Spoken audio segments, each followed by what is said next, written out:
Hello friends, இப்போ எல்லாருமே ப்ரொஃபைலில் உங்களுக்கு எடிட் ப்ரொஃபைலுக்கு போங்க.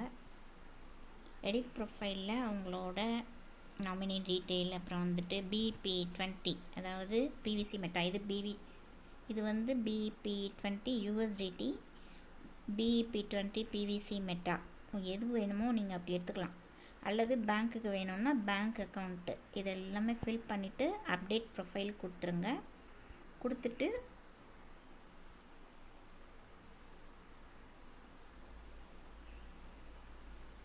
வித்ட்ரால் இருக்கு இல்லையா, வித்ட்ரால் ரிப்போர்ட்னு இருக்குது. இதில் பிவிசி வித்ட்ரால் ரெக்வஸ்ட் அப்படின்னு இருக்கும். இங்கே வந்தீங்க அப்படின்னு சொன்னால் எத்தனை பிவிசி, உங்களுக்கு 100 பிவிசிக்கு வந்த பிறகு தான் நீங்கள் கொடுக்க முடியும். அண்ட் ட்ரை பண்ணுங்கள். இது 500 பிவிசி போடாமல் இது பண்ண முடியுமான்னு தெரில. பட் 100 வந்துருச்சு அப்படின்னா ட்ரை பண்ணி பாருங்கள். சரியா? இதில் 100க்கு மேலே 105 வந்திருக்குதுன்னு சொன்னீங்க. ஸோ இதில் போட்டுட்டு நீங்கள் வந்துட்டு சப்மிட் கொடுத்து பாருங்கள். அது என்ன சொல்லுது அப்படின்னு சொல்லிட்டு பார்க்கலாம்.